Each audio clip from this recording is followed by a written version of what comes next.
right place at the right time. I am just where I'm supposed to be. I'm in the right place at the right time. I am just where I'm supposed to be. Oh, my soul is welcome here. Oh, my soul is welcome here. I am getting the message loud and clear. My soul is welcome here.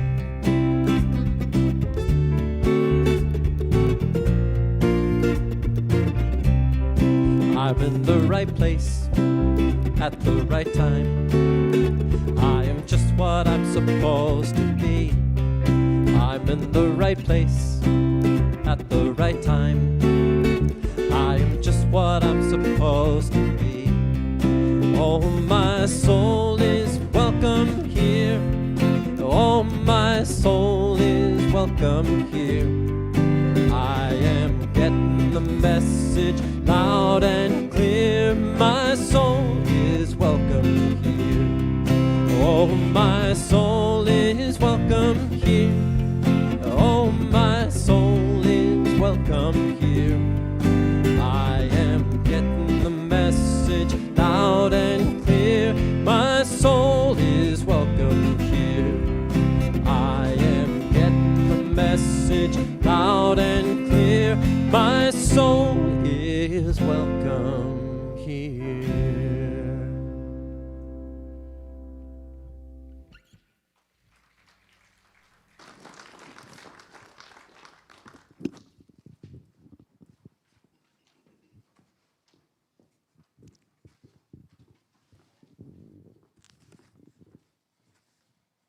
Good morning, and welcome to the Center for Spiritual Living, Santa Rosa.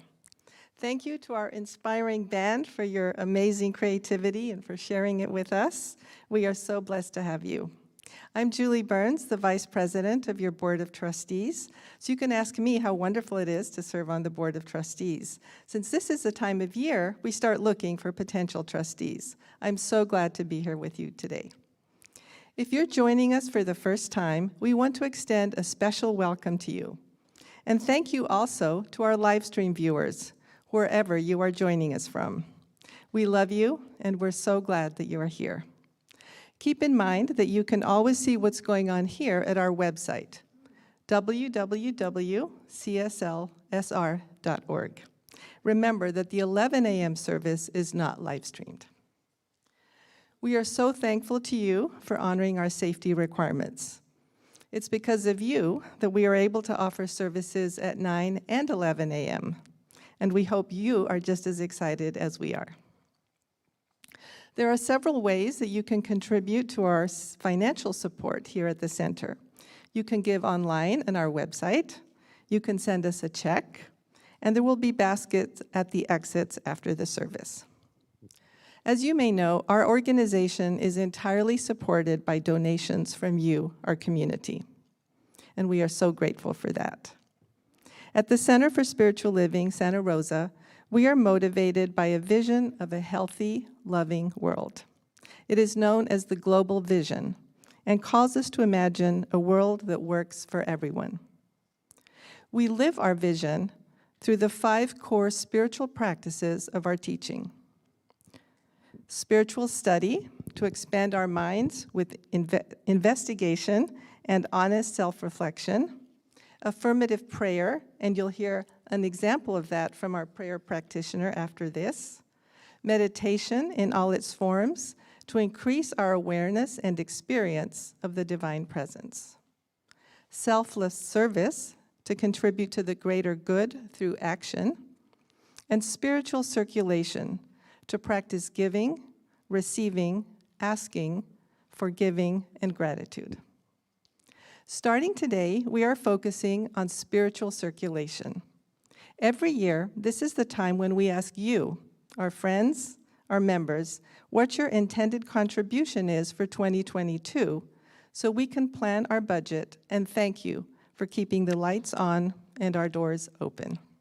Here's a message I'd like to share with you from our treasurer, Bob Hart. Each year about this time, our staff begins to develop a budget for the coming year. They carefully identify all our anticipated expenses. Some are the same year to year, like the mortgage, but others are variable, and decisions must be made about how we will handle those expenses. This is where you come in. The center asks that you let staff know what you plan to give in the coming year so that they can make decisions about our variable expenses. For example, how much can we spend on things such as building repairs, supplies, refurbishments, and so forth. Bob, our treasurer, also told us that as a community, we fulfilled more than 90% of what we set to give. Isn't that wonderful?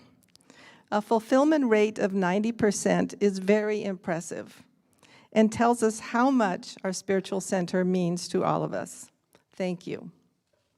We understand that unexpected circumstances arise that affect our support, and we continue to be grateful for whatever level of support you can offer. Bob closes his letter to us by saying, "In my nearly 3 years of serving as your treasurer, I have witnessed your generosity, your consistency, and your integrity. These are the qualities that help us to form the foundational support of a truly wonderful organization such as ours." I join Bob by expressing my gratitude to you on behalf of you who call the center your spiritual home. If you are ready today to declare what you think you will be contributing in 2022, please let us know by returning your giving intention form in the mail or online at our website, or you can pick up one at the social hall on your way out today. And keep in mind, we'd also love to receive your prayer intention so that we can add it to our visual display in the social hall. If you want to know more about the project, please stop at the information table on your way out today. And if you'd like to see the beautiful arrangement of giving intentions of our prayer intentions, they are over on the wall by Kuan Yin as you walk out. So before we have our opening prayer, we're going to watch a video from our staff sharing their appreciation to our spiritual community. Welcome.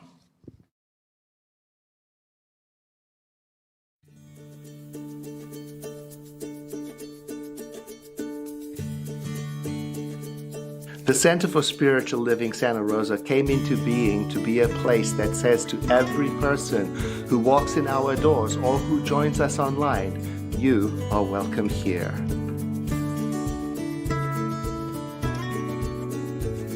I'm grateful for Sue and Alicia who manage the bookstore. I'm grateful for our stewards, our trustees, our giving intention team, and most of all for our congregants. Whether you're watching in person or whether you're watching from home, we feel you, we appreciate you, and we love you. I am so grateful for the incredible welcome that this community has given me as your new assistant minister. Moving from Chicago, I'm not gonna lie, it was challenging and it was scary, and the way that this community has welcomed me with open arms has really just touched my heart in such beautiful ways. I love this community. It's a place where I can show up exactly as I am, gym clothes, fancy clothes, however I am in the moment. And I so appreciate that. At the Center for Spiritual Living Santa Rosa, we are guided by 4 core values: spiritual living, integrity, love, and compassion.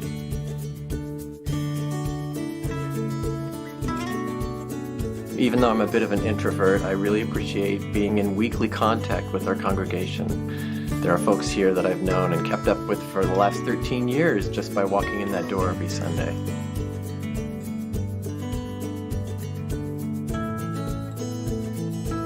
Ours is a community-supported organization, so I want to thank you for the support that you give to the Center for Spiritual Living Santa Rosa through your love, through your prayers, and through your financial support. Together, we are creating a world that works just a little bit better for everyone.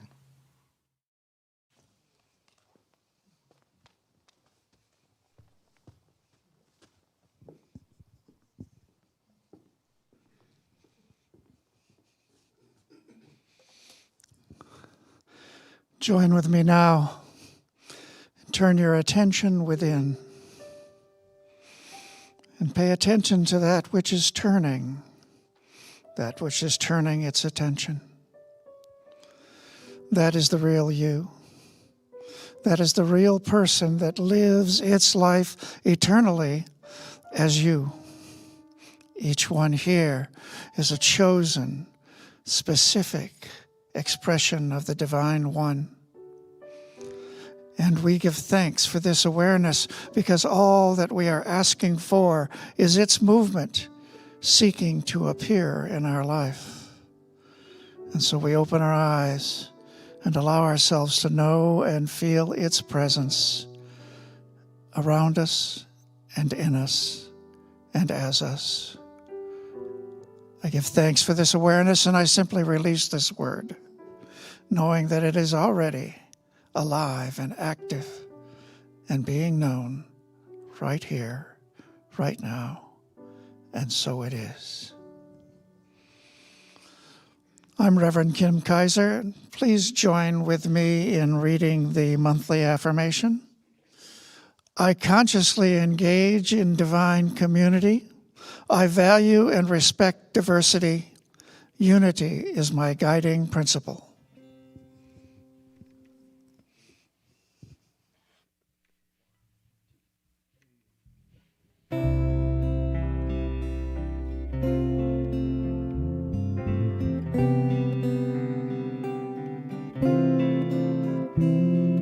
Someone needs a prayer today. Have you done your part? Someone's in despair this day. Have you prayed from the heart? So many are trying to find their way. They need the light, you know, for our prayer of love lifts them high. It heals them, sustains them, and sets them free. Our prayer of love, it lifts them high. It heals them, sustains them, and sets them free.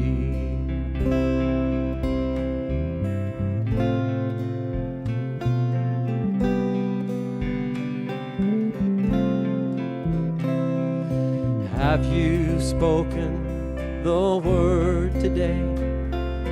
Did you give your all in prayer? The world's in need of what you say. Have you answered the call and prayer? So many are seeking the way to go. They need the light, you know, for our prayer of love lifts them high. It heals them, sustains them, and sets them free. Our prayer of love, it lifts them high. It heals them, sustains them, and sets them free. You are the place you need to start. Throw open your mind and use your heart. Don't waste the time and don't delay. So many are in need of a prayer this day. Someone needs a prayer today. Have you done your part? Someone's in despair this day. Have you prayed from the heart? Listen to the Spirit telling you to heed its holy call for our prayer of love. It lifts them high. It heals them, sustains them, and sets them free. Our prayer of love, it lifts them high. It heals them, sustains them, and sets them free. Our prayer of love, it lifts them high. It heals them, sustains them, and sets them free. Our prayer of love, it lifts them high. It heals them, sustains them, and sets them free.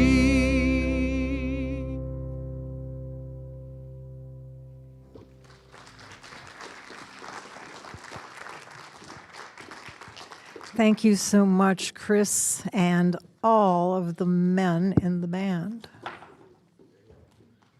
I know we're supposed to call them gentlemen because they are. Good morning. Good to be with you together here if you are in the auditorium or if you're joining us thanks to technology, thanks to our tech crew. We are in truth all together here now. And as a matter of fact, according to our philosophy, that's always true because there's only one life, the life of spirit. And it's everywhere all the time. It's right where you are, right where I am all the time. So in truth, we are all together. And this month, we have the opportunity to consider how great it is to be together in our spiritual community. We are looking at community this month. The specific topic today is we is greater than me, going further together. And I have to say, if there was ever a time when we got to appreciate the value of community, I would say it's the past couple years, wouldn't you?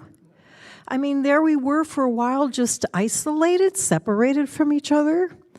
And I know so many people like myself had the experience that something wasn't right. I had everything I needed, comfortable home, loving husband, great chihuahua, nice yard, everything I needed, but I wasn't really being very motivated to do anything. I felt a kind of depression that I couldn't name. And then I started to read studies about, well, that's an effect of not having contact with other people. Who knew? And then the miracle of when we started to emerge again. A friend of mine and I had a picnic together right at the very beginning last spring when we were starting to come out. And I just remember we saw each other and we hugged each other, and that miracle. Do you remember your first hug after isolation? It was like, my goodness, this is a person that I get to hold and I can feel their love. It was miraculous. And I noticed for the next few days after our picnic that for no apparent reason, I felt like I was alive again. I felt like doing things, and I realized it was because I had contact with a good friend. The author Margaret Wheatley says this: relationships are all there is. Everything in the universe only exists because it is in relationship with everything else. Nothing exists in isolation. We have to stop pretending we can go it alone. Well, that's in great contrast of how I've spent a lot of my life thinking it'd be so much easier if I could just do it myself. I mean, have you ever had that experience of coming out of a meeting, maybe at work or wherever, where you're volunteering, and there's been so many different opinions, it seemed like nothing really happened? Or have you ever had to collaborate with somebody on an artistic project? And, you know, it's like, this would just be so much easier if everybody thought like I did. Well, and of course that's not true for a couple reasons. Number one, I don't even think like I do. I mean, which me are we talking about? The early morning one, the perky afternoon one, the party girl, the solemn girl, the judgmental woman, the loving woman? I don't even think like myself all the time. And of course, how limited would it be? Imagine if the world was populated by everybody just like you. I think we'd run out of conversation pretty quick. So clearly, there is a value, and I know it can be frustrating working with people who do think differently than we do, who process things differently. I mean, if you're a big picture person and you've got an idea and you're trying to explain this grand idea and somebody just wants to know about the details. It can be very frustrating. And the opposite side, if you're a person who needs details to figure out how something's going to work and somebody else is explaining things in these big, vague, magnificent terms, it sounds like fantasy. But in truth, we need each other for anything to be successful. We need that big picture person. We need the detail person. I remember doing a brochure with somebody. Now, I'll tell you, I was happy to do this brochure on my own. I knew exactly what it was supposed to look like, and I wrote up my version of the brochure, which of course was the way it should be. And then she handed me her version, and it was like, what? What is she talking about this stuff for? Well, we began to compare and contrast what was the same, what was the difference, and we came up with an end product that was just fabulous. And I got so used to it once it was out there and being read by other people, and I would read it and think, this is great. It's really a lot, just like what I wrote. But in fact, I came across my original draft that I'd written on my own, very limited. Nothing like the wonderful piece we had done together. So, let me just zoom on here wherever I am in this thing. Okay, so in terms of today's topic, we is more than me, going further together. It's clear that when we combine our talents, there is a richness, new possibilities emerge. And also, the quality of the experience of being with other people is quite better than being alone. Again, Margaret Wheatley says, truly connecting with another human being gives us joy. The circumstances that create this connection don't matter. Even those who work side by side in the worst crisis recall that experience as memorable. They're surprised to feel joy in the midst of tragedy. Incidentally, I have to tell you that I've had a bit of a cough that sneaks up on me on occasion. It's nothing contagious. I'm vaccinated. I'm totally fine. You can touch me. You can whatever. But if I get this little cough, just know that I'll be fine in a moment, and you can hold the highest good for me out there while I take care of myself.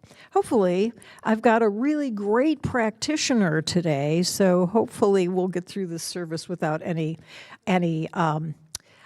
coughs. So, how does this idea of we is more than me, going further together, apply to our spiritual community? Well, first of all, you know, our movement is pretty young. It's just a little over 100 years old. And so we don't have much guidance about being in community. When Ernest Holmes was teaching, he'd show up, you know, at some huge auditorium, and a couple thousand people would show up, and mostly they were strangers to each other, and then they'd disperse until he spoke again. Those were the early days of our tradition of science of mind. It wasn't until decades later, when there were advanced students with their own centers, that we had to figure out, how do we do community together? And like other aspects of our teaching and philosophy, we've gained a lot by looking at other spiritual traditions. So I want to point to Buddhism. In Buddhism, it is described that the spiritual life consists of three key elements: Buddha, Dharma, and Sangha. Buddha, the enlightened being.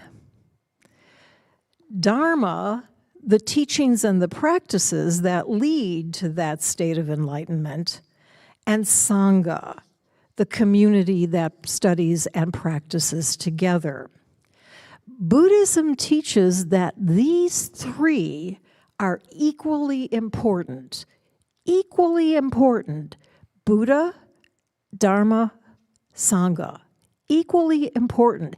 In our terms, that would be like saying that spirit, our science of mind teachings and practices, and us together. Those three elements are equally important in developing a spiritual life. Well, you might ask, in terms of science of mind, can't I just do it myself? Can't I just study the teachings and practice the practices and develop my own one-on-one relationship with spirit? And the answer is, of course you can. And in light of today's topic, we is more than me going further together, let's consider our 5 spiritual practices and see how it is that spiritual community actually deepens and expands those practices. Well, you remember the 5 that Julie mentioned earlier. 2 of them clearly need community, selfless service, and the circulation, the giving and receiving of material good. But there are 3 practices that it seems like, well, maybe I could get away with just doing them on my own. And those practices are study, prayer, and meditation. So let's take a look at those. Spiritual study. Well, I suspect a lot of us, like me, have a pretty great library of books at home. Now, in my particular library, there's a lot of books that I saw in a bookstore. I saw the title, I said, that's exactly what I need, and I bought it. Sometimes I actually start to read the book. I might even finish it. Sometimes, in fact, more often, I start to read a book and then I get distracted by some other great title which I buy. And sometimes I don't even read the book. Do you have books like that? Great cover, inspirational title, and no idea what's inside? So the thing I like about taking classes or being in a book study group is that there's an incentive, a structure, and a commitment for me to read. In a real sense, when I sign up for something, I've made a commitment to the other people there that, for example, I will read to page 35 by next Tuesday so that I can be a fully present, contributing member of the group. For me, personally, I'm much more likely to delve into a book when I'm doing it with others, as opposed to just on my own. The other wonderful thing about studying with others is that not only do we have access to the author's wisdom in combination with our own thoughts, which are being stimulated, but we have access to the wisdom of the other people in the group, their variety of thoughts, their range of experiences, which then enrich, give us a new point of view and enrich our understanding of the material we're studying. In fact, in Judaism, studying with others is a fundamental practice. As you may know, what people study in Judaism is the Torah, which consists primarily of the first 5 books of the Bible. And then there's also the Talmud, which is a collection of comments by rabbis over the ages. The comments about the Torah. The Talmud was published in 500 AD. The Talmud asserts that the Torah, get this, the Torah is only acquired in a group. As a result, Jews seldom study the Torah alone. Usually the Torah is studied, it's considered a social and even a communal activity, studying the Torah. And most commonly, Jews study the Torah in pairs, a method known as havruta. Here's a description of havruta. The pair struggles to understand the meaning of each passage and discusses how to apply it to the largest issues and to their own lives. Often, a havruta chooses to learn in a study hall with other pairs. Together, they create the atmosphere of the study hall where the sounds of discussion and debate fill the air. The sounds of discussion and debate. As one person said, my havruta and I disagree on everything, and that's a good thing. So if you, like me, find that you do get further studying with other people, of course, here at the center, lots of opportunities, not only our upcoming winter classes, but also lots of free things, Sunday night conversation, Wednesday, listen to me. You know what it is. You can even tell me. Wednesday lunchtime learning, and of course, our wonderful spiritual circle groups.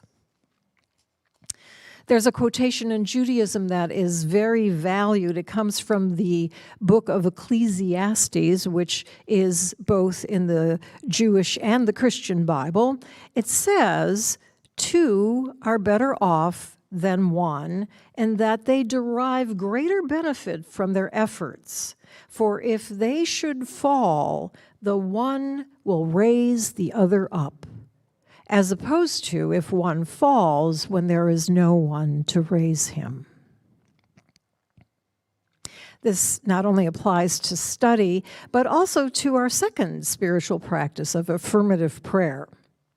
Just a very quick review, we call our form of prayer affirmative prayer because if we desire something in our life, we don't use prayer to plead or beg for it as if something's missing. What we do instead is we use prayer to remember the truth that what we are seeking is already here. And as we remember this truth, that thing desired has a tendency to reveal itself. So, for example, say there's something I need, but I don't have the money to purchase it. I can do an affirmative prayer for myself in which I remember that because the Divine One is everything, and the Divine One is everywhere, then it must be so that that thing I need is already here. And after I get that very, very clear in my mind, I can say something like, and so it is. And then I get to keep my eyes open for how that thing shows up in my life.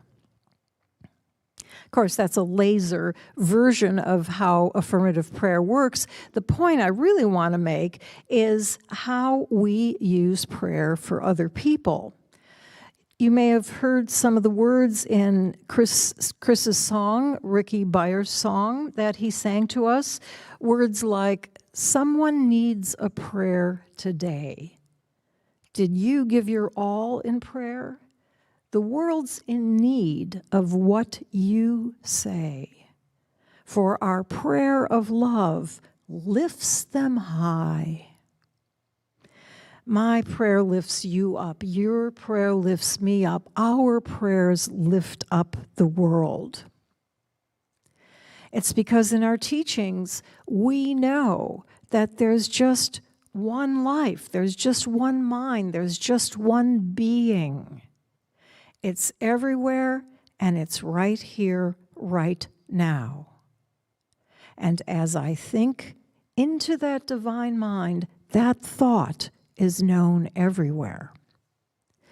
So let's imagine that something happens in your life. Maybe you're having a conflict with somebody, a neighbor, And so you say, aha, I can go to the Center for Spiritual Living Santa Rosa website and send in a prayer request. I'm going to do a prayer request for resolution to the conflict with my friend. Meanwhile, I turn on my computer, I look in my email, and I see a confidential email that holds your prayer request for resolution. So I do an affirmative prayer in which I remember that the nature of God or Spirit or the Divine One must be peace and harmony. It must be, because if it was in any way in discord with itself, it would destroy itself. So its nature is peace, and all within it works in harmony.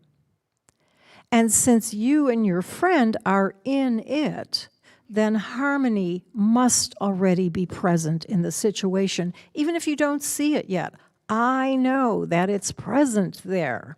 And in my prayer for you, I remember that harmony is in truth present, and I welcome in my mind and consciousness the revealing of this harmony for you and your friend. Once again, there's a tendency for this to actually happen, and the reason is because what I think into the one mind is known throughout that mind, including right where you are. So what I spiritually affirm for you can become so in your experience. You and I are both using the one mind of God. Again, from the song, our prayer of love lifts them up. It heals them, sustains them, and sets them free. For myself, I am eternally grateful for the prayers done by people in my spiritual community at a time in my life when I was incapable of praying for myself. About 10 years ago, I was going through chemotherapy, and those drugs had my mood and my thinking so low that I literally could not think a positive thought. It was a scary situation for a religious scientist, a student of the science of mind, to be in, to not be able to think a positive thought when you most need it. The highest thought I could think, though, was other people are praying for me. Other people are affirming my wholeness. They're affirming my health. So I know that even if I can't think anything, that healing is happening for me because other people are on it. And guess what? I got well. So, it's so great being, just a few of us, these thundering applause. So we've looked at how we is greater than me in terms of study and prayer. But what about meditation? I mean, surely if there was ever an individual practice, it's meditation. Well, I suspect if we took a poll of people who have meditated in a group and have also meditated by themselves, they will speak of the advantages of being in a group. I know that certainly is my preference. Why? Well, first of all, there is that commitment factor again. When I'm in a room with others, I'm more likely to actually stay in my meditation chair for the entire time of the practice, as opposed to when I'm alone sitting in my meditation chair and the timer hasn't gone off yet, but suddenly I remember something that urgent that I must attend to. So for me, I love being with other people. It keeps me consistent and steady in my practice. Secondly, I personally find, I think a lot of people do, that there is a stronger and deeper experience when you meditate with others. This might sound a little woo-woo, but somehow there is a collective field in that meditation room, probably due to the collective intention to concentrate and the collective action of being still. That collective activity of meditating creates a field that has a deepening effect for all the individuals present. The third advantage of meditating with other people, something they can give you that you can't get alone, irritation. You know, you're in some public room and there might be some mechanical noise that you have no control over, or it might be the person beside you is doing some weird noise. Whatever irritations your fellow meditators are able to offer you, you get to practice the real challenge and benefit of meditation, the real challenge and benefit of spiritual practice, staying calm and centered no matter what arises. And in doing all three of these practices with other people, be it study or prayer or meditation, we are given the opportunity to truly connect in a very meaningful, very deep way, to truly connect with another person. And as we learned earlier from Margaret Wheatley, truly connecting with another human being gives us joy. So as we begin to conclude today, I invite you to go inside, perhaps close your eyes, become comfortable in your chair, notice your breathing. And I invite you to consider whether any response comes to mind or not. Here are some questions for just brief consideration. What gifts do other people give me?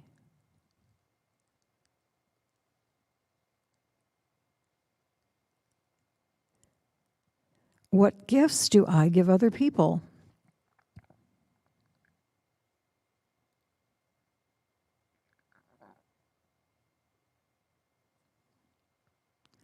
What happens to me when I give these gifts to others?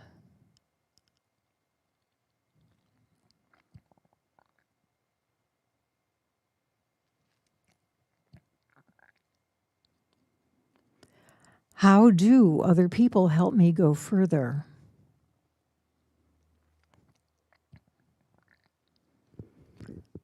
How do other people enhance my personal spiritual practice?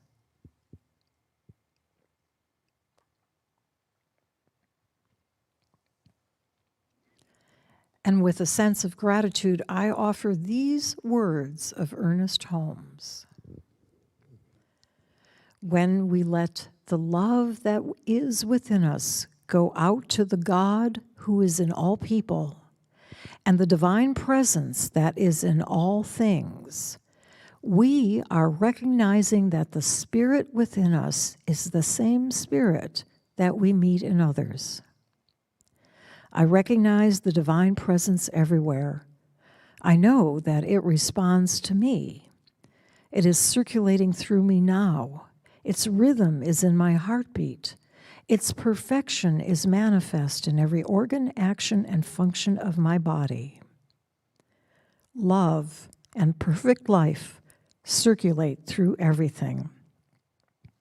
This same love, this same presence, I recognize in others. This is the good that I meet everywhere. I know that the only power there is and the only presence there is love, the Spirit Almighty, and that I belong to the world in which I live. And so it is.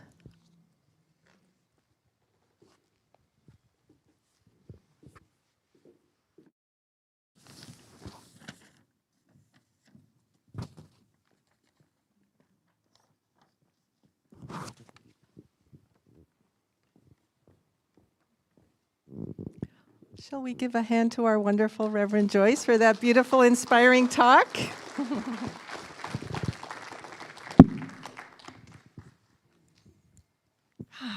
Together we go farther. That is so true. So it's announcement time. We have a new lunchtime learning topic in October. Every Wednesday at 12 noon Pacific time, please join practitioners Lawrence Edwards, Lily Escovedo, and Krista McCarty in a discussion of the writings of Ernest Holmes collected in the book Living Without Fear.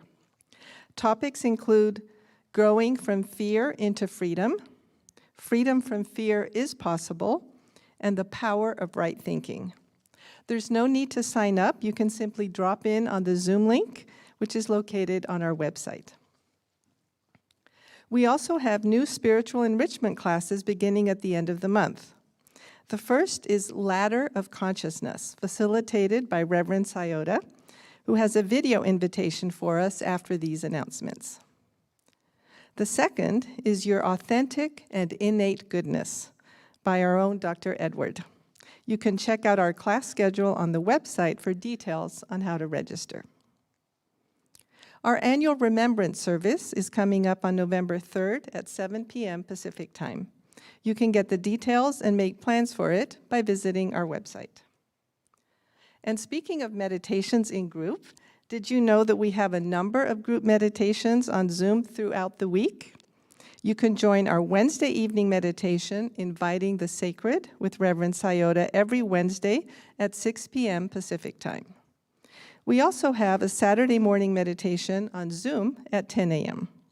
You can find those Zoom links on our website, so come meditate with us in community, and we will go farther together. So, as I mentioned earlier, we are in the process of recruiting new membership for our Board of Trustees.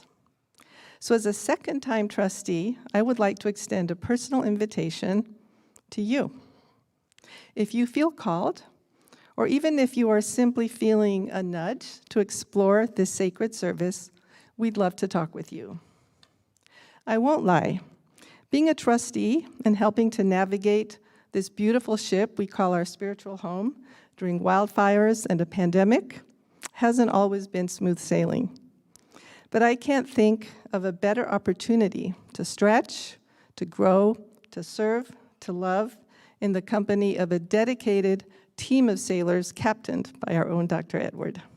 So if you are interested in finding out more, please pick up an information packet at the entrance at the information table. Thank you so much for being here.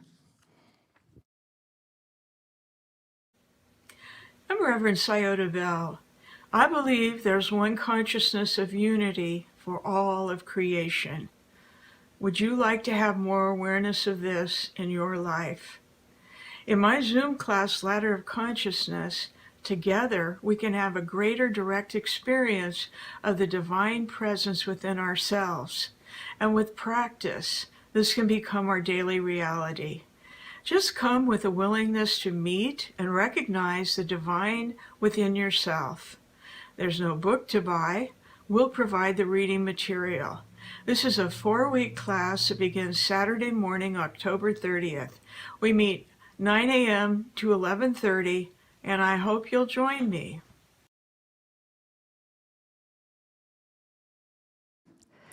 Reverend Siota is our spiritual support minister, and she is the one that organizes after-service prayer.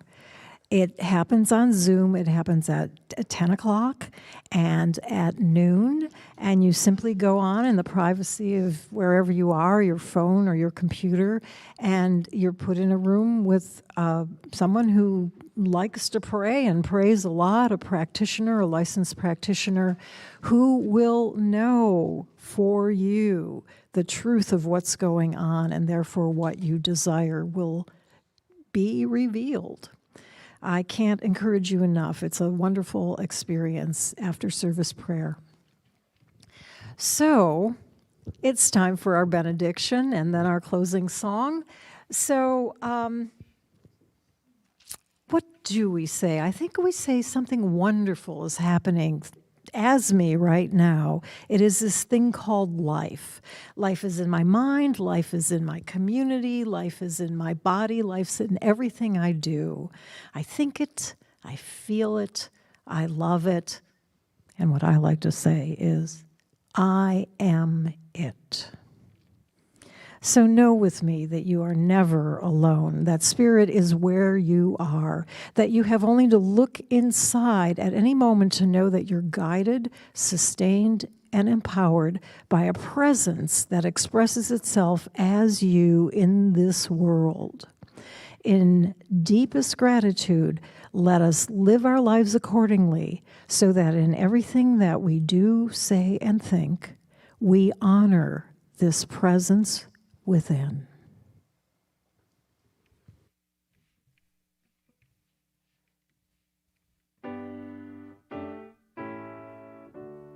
So let there be peace. I am a stand for peace. Let there be love. I am a stand for love. Let there be joy. I am a stand for joy. We are making a new world now. So let there be peace. I am a stand for peace. Let there be love.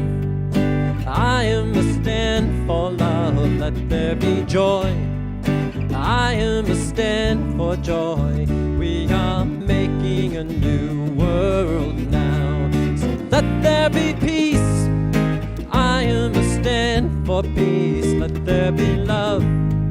I am a stand for love. Let there be joy. I am a stand for joy. We are making a new world now. We are making a new world now. We are making